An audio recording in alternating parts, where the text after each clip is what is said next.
En esta segunda instancia trabajaremos factores de riesgo laboral. ¿Qué entendemos por factores de riesgo laboral? Anteriormente estuvimos hablando de factores presentes en el ambiente laboral que pueden afectar la salud de los trabajadores y qué son estos factores. Entonces, factores de riesgo laboral son aquellos factores presentes en el ambiente de trabajo y que están asociados a la probabilidad de que ocurra un hecho desfavorable a nuestra salud, es decir, un daño. Estos factores pueden dividirse para facilitar su estudio o su identificación en diferentes grupos. Un primer grupo que identifica a aquellos factores vinculados al microclima laboral, como ser la humedad, la temperatura, la circulación del aire, la ventilación. Un segundo grupo que destaca los contaminantes. Los mismos pueden ser de origen físico, químico o biológico. Dentro de los contaminantes físicos tenemos el ruido, las vibraciones y las radiaciones. Dentro de los contaminantes químicos encontramos diferentes presentaciones de polvos, gases, humos, vapores y líquidos. En el grupo de los contaminantes biológicos destacamos los virus, los hongos, las bacterias y los parásitos. Un tercer grupo de factores de riesgo está relacionado con la carga física, donde se destacan las posturas corporales, los movimientos repetitivos, el levantamiento y traslado de pesos. Un cuarto grupo hace mención a la carga psíquica, en la cual destacamos la organización del trabajo, los horarios, los turnos, el trabajo nocturno, la supervisión, el contenido del trabajo, etc. El quinto grupo hace referencia a la seguridad, donde destacamos la seguridad eléctrica, la maquinaria, los pisos, la limpieza y el orden, el uso de equipos de seguridad, etc. Cuando hablamos de microclima laboral, algunos ejemplos pueden ser condiciones termohigrométricas, acción conjunta de la temperatura, humedad relativa y velocidad del aire. Por ejemplo, calor húmedo.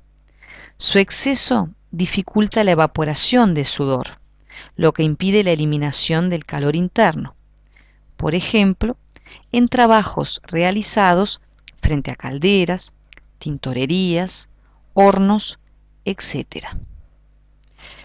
¿Qué efectos a la salud puede tener la exposición al calor?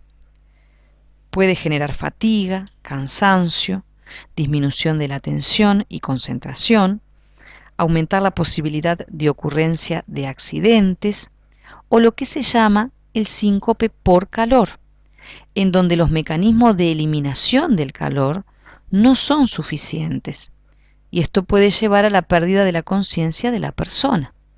Por otro lado, también la exposición al frío puede traer problemas circulatorios, como el síndrome de Raynaud o las quemaduras o lesiones en piel por congelamiento, produciéndose pérdida de conciencia y la muerte en un grado más avanzado.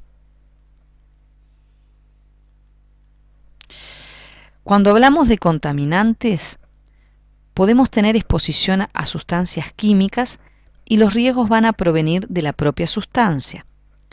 Las sustancias químicas pueden ingresar al organismo a través de la vía aérea, la vía cutánea o la vía digestiva y pueden tener diferentes presentaciones: sólidos, líquidos, gases, humos o vapores.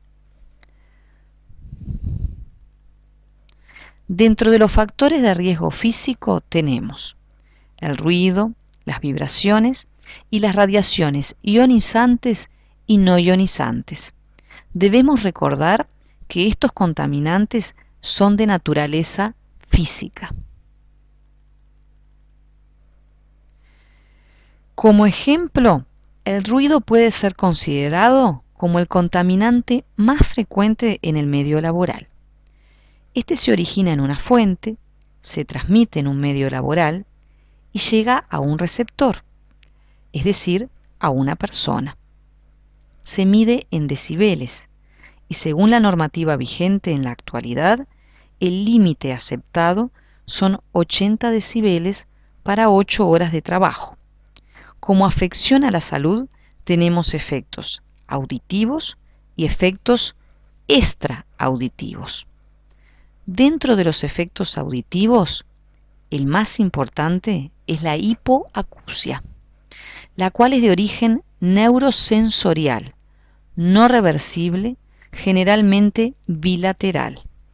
Dentro de los efectos extraauditivos, encontramos que actúa como estresor, pudiendo producir aumento en la presión arterial, trastornos endocrinos, trastornos gástricos, etc.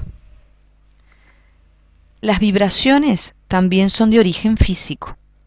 Pueden proceder de diversas fuentes, como ser maquinarias, herramientas manuales y vehículos. Podemos destacar dos grandes tipos de vibraciones: las de cuerpo entero y las localizadas.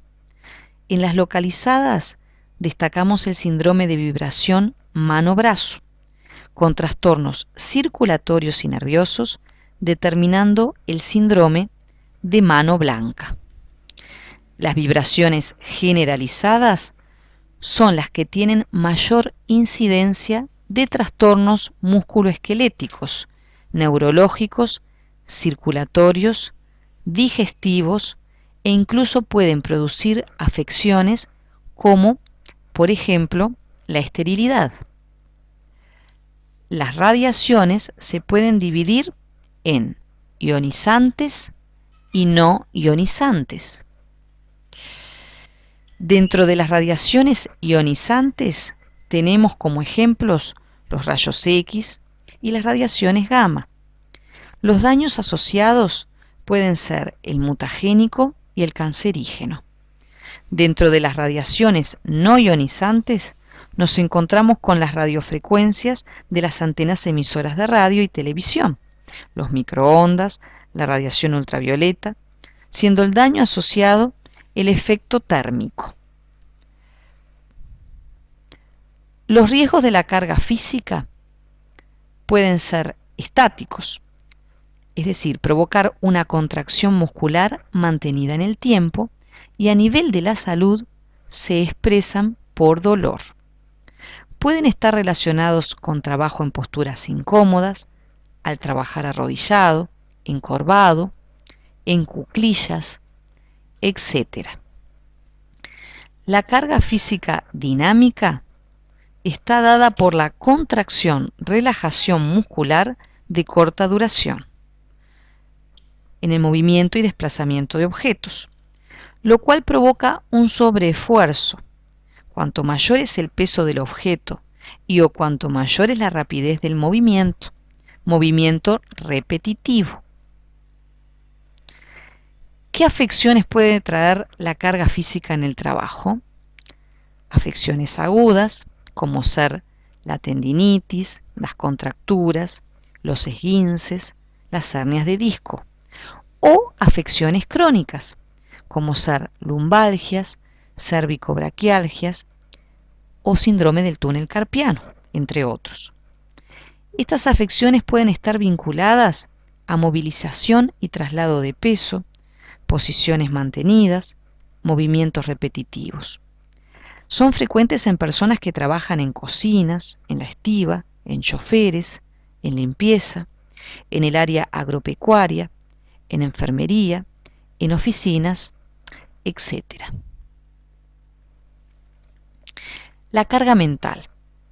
La carga mental incluye aspectos psicosociales del trabajo, generalmente relacionados con la organización del trabajo, los turnos, los descansos, las pausas, los contenidos del trabajo, la monotonía, el relacionamiento entre las personas, la participación, las formas de remuneración, etc. Estos aspectos psicosociales pueden ser generadores de fatiga mental, estrés, agotamiento emocional, así como de algunas otras patologías.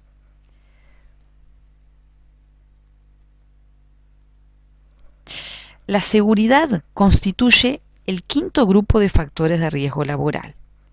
Tiene que ver con las condiciones seguras del trabajo, previendo incidentes y o accidentes laborales. Es importante destacar aquí el uso de equipos de protección personal por parte del trabajador o de la trabajadora. En suma, hemos visto entonces la importancia de incorporar a la historia clínica aspectos vinculados a lo laboral, ya que las condiciones de trabajo pueden estar influyendo en forma importante en la salud de las personas. Por otro lado, hemos mencionado los diferentes riesgos que pueden estar presentes en el lugar de trabajo, pudiendo llegar a afectar la salud de los trabajadores y las trabajadoras. Las referencias consultadas en la última diapositiva les servirán de guía para continuar profundizando en el tema. Muchas gracias.